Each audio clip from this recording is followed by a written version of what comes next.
Nuevo motín en la cárcel de Cotopaxi. 5 guías penitenciarios fueron retenidos por un grupo de reos, según confirmó la policía. En 15 días se conocería la lista de personas vacunadas en el país. Una jueza de Quito otorgó un recurso para acceder a esta información. El candidato Yacu Pérez acudirá al Tribunal Contencioso Electoral para apelar los resultados oficiales de las elecciones del 7 de febrero. Decenas de familias fueron evacuadas tras una grave inundación en Chone, provincia de Manabí. Las noticias en Televistazo con Tania Tinoco y Gabriela Baer.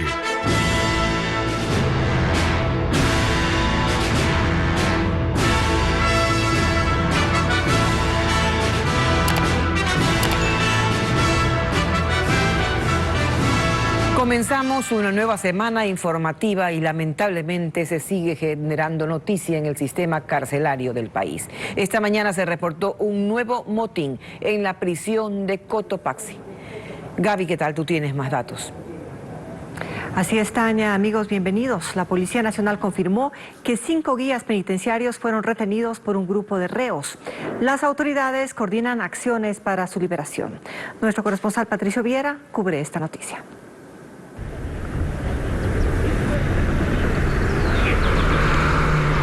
Un nuevo amotinamiento se registró en la cárcel Cotopaxi esta mañana. Así lo confirmó el comandante general de policía, Patricio Carrillo, en su cuenta de Twitter, quien además explicó sobre la retención de 5 guías penitenciarios. En ese instante empezaron a llegar 150 policías, 120 militares, 3 motobombas del Cuerpo de Bomberos de la Tacunga, 2 ambulancias del Ministerio de Salud Pública, mientras que el aeropolicial sobrevolaba la zona, atentos para evitar cualquier tipo de fuga. Al conocer la noticia llegaron varios familiares para informarse sobre el estado de salud de sus parientes. Tan doloroso que no se sabe qué está pasando adentro. Venía a dejarle las cosas a mi hijo y vengo con peor este dolor que estamos aquí pasando. Mi hijo dejó un audio diciendo que le quitaron todo, le han quitado adentro todo, entre ellos mismos han quitado y han quemado. Y ellos se quedaron sin nada, están sin nada, dice que no tienen ni siquiera con qué arroparse. Esto mientras se conocía sobre la renuncia irrevocable del gobernador de la provincia de Cotopaxi, Rafael Maya, quien, aduciendo temas profesionales y familiares, agradecía al presidente y al ministro de Gobierno por la confianza en estos 3 meses que permaneció en el cargo. Hace instantes, el comandante de la policía de la provincia de Cotopaxi, Juan Carlos Salazar, informó que los problemas se registraron en los pabellones de mediana y mínima seguridad y que todo ha vuelto a la calma. Está controlada la situación en el PPR. Este es el informe que les ofrecemos desde los exteriores del Centro de Rehabilitación Regional Sierra Centro Cotopaxi. Gracias a Patricio Viera por su informe. La Fiscalía de Guayas inició una macroinvestigación en torno al motín registrado en el Centro de Privación de Libertad Zona 8 la semana pasada, que dejó como saldo 38 internos asesinados. Hasta el momento se ha determinado que un reo mató a 6 compañeros durante la revuelta. Mientras tanto, las autoridades informaron que se retomó el control total de la penitenciaría el último fin de semana. Continúa el apoyo de las Fuerzas Armadas fuera del complejo penitenciario en Guayaquil, tras los violentos incidentes registrados la semana pasada, que dejaron como saldo 38 reos asesinados. Esto producto de la disputa entre bandas criminales. La fiscal del Guayas, Yanina Villagómez, informó que se ha emprendido una serie de diligencias para identificar a los responsables del motín. Al momento, una persona ha sido identificada como autor de los crímenes. Donde está identificado un ciudadano que ha participado por la muerte de 6 PPL. Resaltó además que de los reos asesinados, 36 ya han sido entregados a sus familiares. Los 2 restantes están pendientes. Uno de ellos es extranjero y falta que sus parientes realicen los trámites pertinentes. La directora de la cárcel, Alexandra Correa, señaló que se coordina acciones para que a través del ECU 911 se informe a los familiares de los 206 presos trasladados en qué centros están. Sostiene que estos movimientos fueron fundamentales para recuperar el control de la penitenciaría. Oportunamente se comunicará con las entidades de derechos humanos, con el ECU 911, para comunicar a las familias de los PPLs en donde se encuentran sus familiares. Tras estos informes, el gobernador del Guayas, Luis Chonillo, disolvió la mesa de crisis carcelaria y resaltó que el fin de semana se realizó una serie de operativos en la cárcel, logrando decomisos importantes.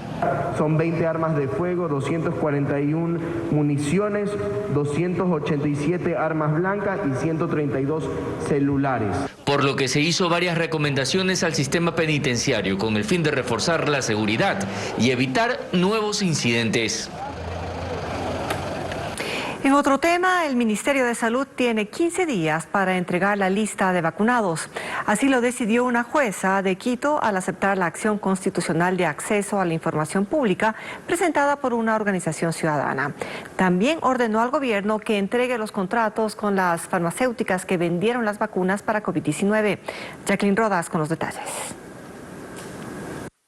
En el Complejo Judicial Norte de Quito se realizó la audiencia por la acción constitucional de acceso a la información pública, presentada por una organización ciudadana debido a las irregularidades detectadas en la aplicación del plan de vacunación contra la COVID-19. A su salida, los representantes de Acción Jurídica Popular informaron la decisión de la jueza Selma Espinosa. La jueza acaba de conceder la acción de acceso a la información pública y ha establecido que en 15 días el Ministerio de Salud Pública debe entregar el contrato para la adquisición de las múltiples vacunas, el plan de vacunación, también la lista de los vacunados, es decir, de las personas que han sido vacunadas hasta este momento. El recurso se presentó tras conocerse que el ahora exministro Juan Carlos Ceballos, quien ya salió del país, benefició con las dosis a su madre, a otros familiares y envió invitaciones especiales a personajes que no tienen que ver con la atención en primera línea de la pandemia, en la que sí están médicos y demás personal de salud que aún no han sido vacunados. Los accionantes comentan que en la audiencia, la abogada del Ministerio de Salud mostró su inconformidad y anunció que apelará a la decisión de la jueza. No quieren entregar porque eso les supone responsabilidades,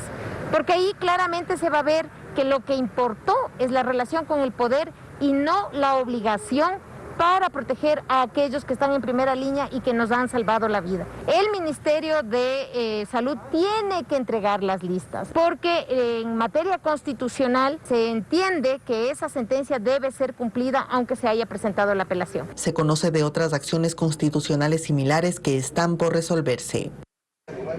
El sector privado no detiene su participación para el plan de vacunación contra el coronavirus. Desde que inició la alianza público-privada para la vacunación, ha sido la empresa privada la que se encargó de la logística nacional que sigue en marcha pese a la renuncia del ministro de Salud, Juan Carlos Ceballos. Francisco Garcés nos cuenta detalles. Según el plan del gobierno, esta semana deben llegar al país 30.000 dosis de vacunas contra el COVID-19 de la farmacéutica Pfizer, que completaría así más de 70.000 dosis de las 86.000 negociadas para la etapa 0 de vacunación. Para distribuir las vacunas en todo el país, la logística del plan se apoya en el sector privado, en el que participan cámaras, empresas farmacéuticas, cadenas de almacenes, empresas aéreas, operadores logísticos, entre otros. Inicialmente el régimen instaló 1.975 puestos de vacunación en hospitales, centros de salud y dispensarios de la red pública en donde se distribuyeron las primeras vacunas. Pero el sector privado ya tiene lista la ampliación de la red. La empresa privada ha puesto a disposición cerca de 7.000 puntos adicionales, que son cadenas de farmacias, Ifare, Fibeca, Farmaenlace, PIA, centros comerciales de Corporación El Rosado, varias universidades y llegamos a tener cerca de 10.000 sitios, de 10.000 puntos donde se pueda vacunar a las personas. El gobierno se puso como meta vacunar al menos a 9 millones de ecuatorianos este año. Tenemos capacidad instalada para aplicar 3.5 millones de vacunas al mes, o dosis al mes, perdón. Esto quiere decir alrededor de 160.000 vacunas diarias y tenemos 10.000 puntos. Pero en vista de la falta de transparencia en el manejo de las vacunas, dentro del sector privado también hay preocupación. Hemos dicho que estamos dispuestos a ayudar con toda la parte logística, con todo el apoyo que podemos dar, pero necesitamos de esa transparencia y de esa apertura de parte del gobierno. El sector privado tiene listo el sistema de distribución. Sin embargo, espera las vacunas anunciadas por el gobierno, ya que hasta la fecha solo han llegado algo más de 40.000 dosis.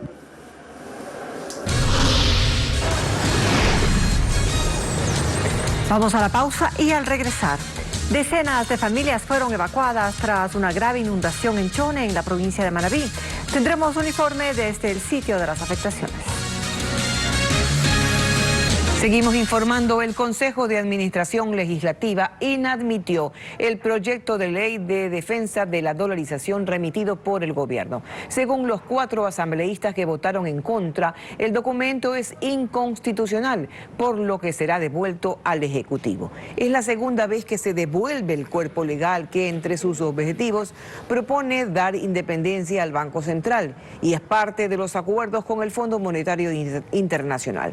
La intención del gobierno era que se analice con el carácter de económico urgente, es decir, en 30 días. El presidente de la República puede enviar nuevamente la propuesta con las correcciones que considere pertinentes.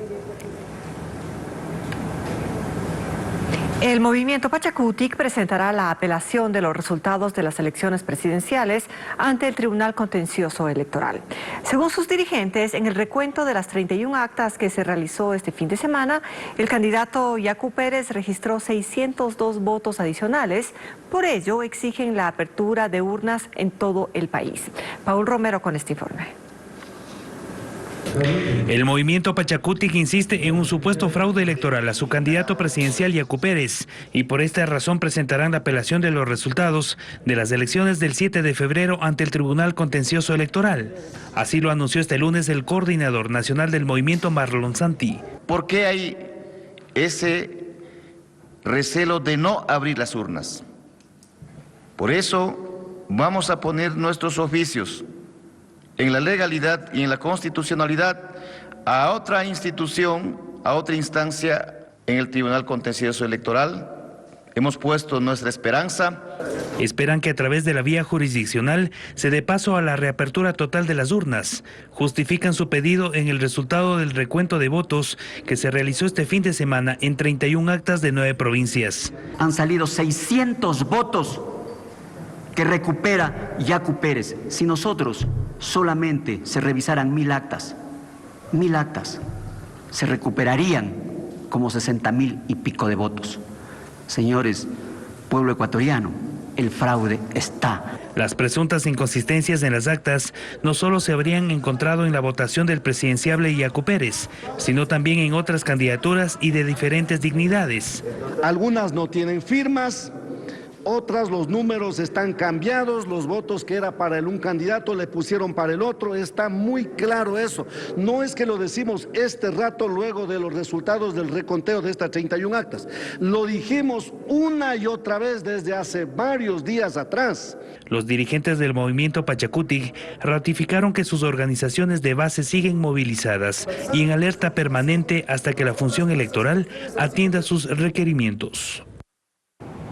La vía Cuenca-Girón Pasaje en el sector de Tarqui amaneció bloqueada por seguidores del candidato presidencial de Pachacutic, Yacu Pérez, quienes exigían al Consejo Nacional Electoral el recuento de votos por lo que consideran un fraude a su candidatura. Los manifestantes provocaron tráfico vehicular en el sitio, donde se observó una larga fila de carros que no podían pasar, mientras algunos ciudadanos tuvieron que cruzar a pie. Luego de varias horas, agentes de tránsito lograron acordar la reapertura de la vía con los manifestantes. El ministro de Gobierno, Patricio Pazmiño, señaló ante la Asamblea Nacional que la situación actual de las cárceles del país no se trata de una simple riña entre bandas. Dijo que se trata del crimen organizado con contactos internacionales para el control de sus mercados ilegales. Mientras, el comandante de la policía cuestionó que desde el 2014 no hay sanción para quienes inician amotinamientos.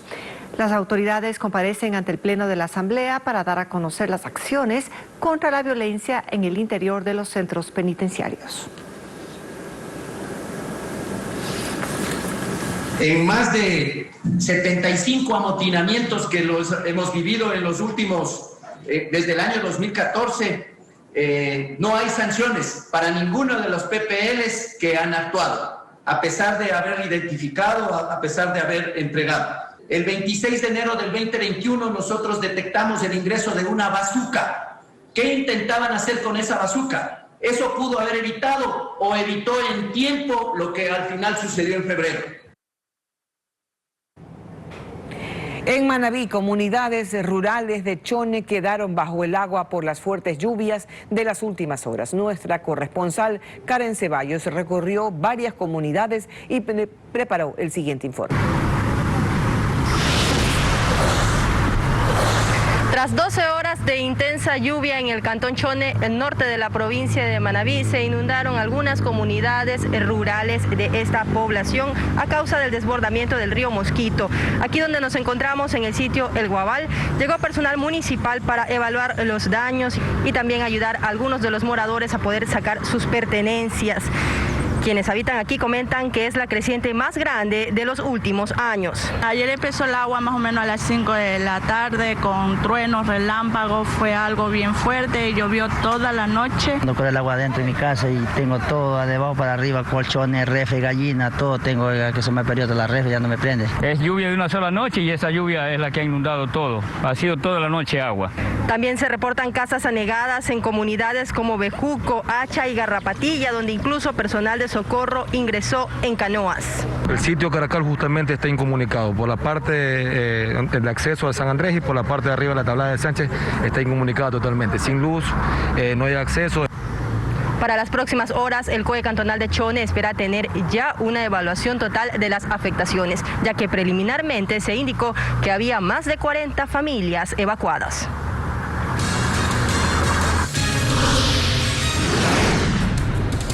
Hacemos una nueva pausa y más adelante aquí en Televistazo. Durante la pandemia, la Fiscalía abrió 96 expedientes por casos de corrupción y al momento hay 100 detenidos por varios delitos. Revisaremos los procesos que empañaron la crisis sanitaria. En Guayaquil bajan las cifras de personas fallecidas por COVID, pero crece el número de contagios. Los datos que corresponden a la última semana fueron revelados por el COE cantonal, cuyos integrantes también anunciaron el avance del proceso de compra de vacunas. Este marzo es diferente al de hace un año. Un año atrás el horror recién comenzaba. Hoy convivimos con él.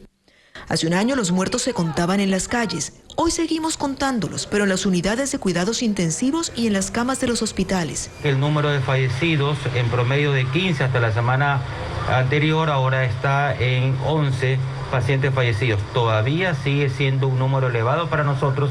Y los contagios, bueno, esos siguen aumentando, igual que un año atrás. Si tenemos en cuenta que aparte de esto tenemos UCI ocupadas, hospitalización con cada vez menos camas disponibles, entonces tenemos un cuadro de bastante preocupación. Las cifras entregadas por el COE cantonal confirman que la ocupación de las unidades de cuidados intensivos está al 100% de su capacidad en toda la red pública de Guayaquil, es decir, tanto en los hospitales del Ministerio de Salud como en los del IES. Y en el Luis Bernaza la ocupación llega al 99%. En hospitalización, el Bernaza, en cambio, está al 100% y la red pública tiene un 60% de ocupación. ¿Que si estas son las consecuencias de las aglomeraciones en carnaval?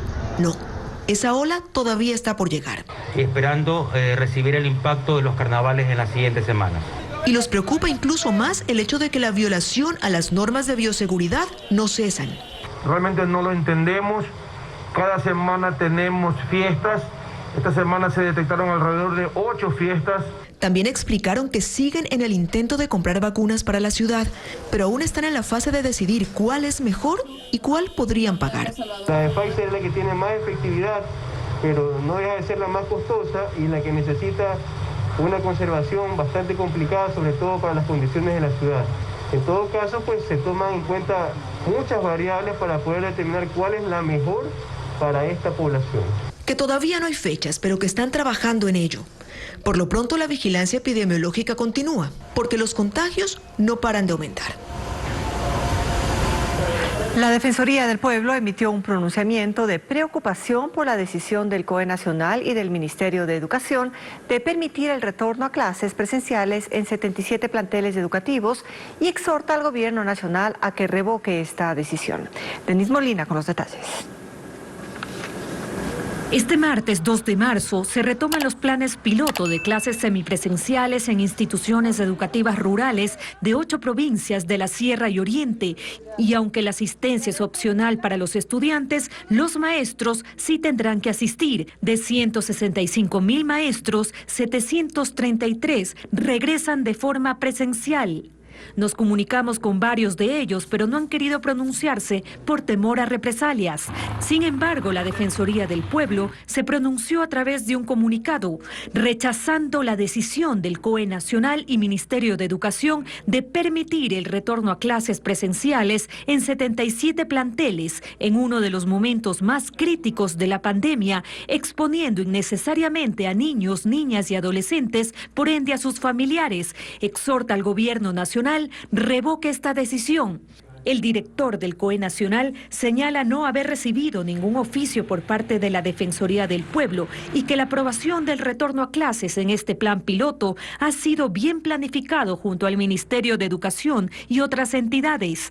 Porque indican que no tienen problemas de COVID, que tienen complicaciones en la comunicación y la conectividad, que los docentes son de las mismas comunidades.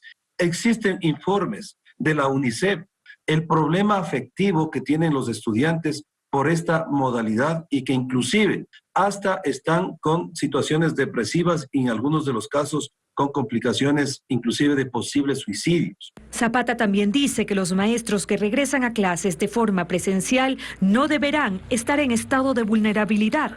Una persona que es vulnerable no puede ir a trabajar, eso está en la ley. Dentro de los próximos 15 días, el COE Nacional junto al Ministerio de Educación analizarán este plan piloto, si se revierte o no.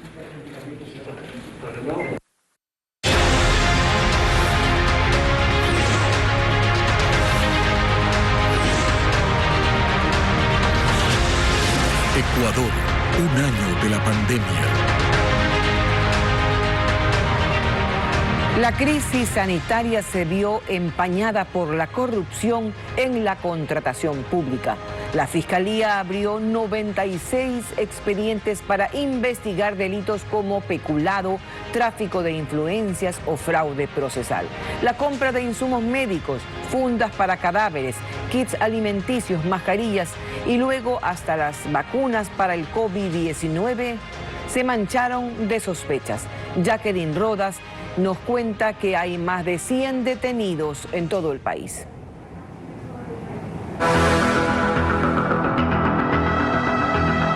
La crisis sanitaria por el coronavirus sacó a la luz las mafias que operaban en el sistema de salud. Mientras la gente moría por falta de atención médica y fármacos para combatir la COVID-19, medicamentos como la Actemra, donada para el IES, se vendía en redes sociales a precios exorbitantes. Las fundas para cadáveres que cuestan $12 se adquirían hasta por 148 y mascarillas hasta por 4 veces su valor. La cantidad de denuncias llevó a la Fiscalía a crear el 1 de junio de 2020 una fuerza de tarea para tratar específicamente los casos de corrupción derivados de la pandemia. Un día después se detuvo a 2 extranjeros con más de $300,000, quienes señalaron a Jacobo Bucaram como parte del negociado de insumos médicos. Uno de ellos, Shaida Han, luego fue asesinado en la penitenciaría del Litoral. Al siguiente día, 3 de junio, se detuvo al entonces prefecto de Guayas, Carlos Luis Morales, ahora fallecido, y en otro operativo al expresidente Abdalá Bucaram. En su domicilio se encontraron cajas con pruebas para detectar el virus. Y una semana después cayó en Perú la avioneta en la que Daniel Salcedo abandonó el país en medio de investigaciones por la venta irregular a hospitales del IES en Guayaquil. Hasta fin de año, la Fiscalía abrió 96 expedientes que derivaron en 83 investigaciones previas y otras 13 que pasaron a instrucción fiscal. 432 personas están bajo investigación, de las cuales 109 fueron detenidas. Y en los 2 primeros meses de este año, varias causas avanzan a juicio. Bucaram Ortiz y 3 de sus hijos, los hermanos Salcedo Bonilla, empresarios, el expresidente del IES Paul Granda y exautoridades de hospitales públicos responden ante la justicia. Daniel Salcedo ya enfrenta una primera sentencia de 4 años de prisión por fraude procesal y también resultó involucrado en el escándalo por la adquisición fraudulenta de carnets para personas con discapacidad. En Quito también estallaron las denuncias. Se detuvo al gerente de la empresa municipal de agua potable, Guido Andrade, por supuesto sobreprecio en la compra de equipos de protección. La exsecretaria de Riesgos, Alexandra Ocles, enfrenta un proceso por supuesto tráfico de influencias en la compra de 7.000 kits alimenticios para atender la emergencia sanitaria. Y el despliegue por la llegada de 100.000 pruebas PCR se vio empañado por cuestionamientos a su eficacia y porque resultaron ser de un tipo diferente al contratado por el municipio. Hay 14 procesados, entre ellos el exsecretario de Salud, Lenin Mantilla, quien está prófugo, y el alcalde de Quito, Jorge Yunda, quien permanece con grillete electrónico y tiene prohibición de salida del país. Pero no solo en Quito y Guayaquil se abrieron expedientes penales por hechos relacionados con la pandemia. El alcalde de Guamote, Delfín Quispe, es procesado por supuesto tráfico de influencias en la compra de kits de protección y desinfección. Y además se investigan casos en el Hospital de Manta, el docente de Ambato, el del IES en Santo Domingo, el Hospital de Orellana, el municipio de Guaranda, el Hospital de Machala, el Hospital de Cuenca y el de Azogues. Lo hice en mi calidad de ministro de Salud. Y la última causa penal llegó de la mano del proceso de vacunación. La Fiscalía recibió varias denuncias en contra del exministro de Salud Juan Carlos Ceballos, luego de conocerse que en lugar de destinar las primeras dosis a todos los médicos y personal de primera línea, vacunó a su madre y posiblemente a más familiares y personajes que recibieron invitaciones especiales. Se abrió una investigación previa en su contra. Los denunciantes piden que sea procesado, pero ya salió del país. La época más crítica de la pandemia en Guayaquil se vivió en abril de 2020. Durante ese mes hubo 7.547 fallecidos en la ciudad, es decir, un promedio de 252 muertes diarias, según datos proporcionados por el matemático Juan José Illingworth. Si bien esa cifra disminuyó considerablemente en los siguientes meses.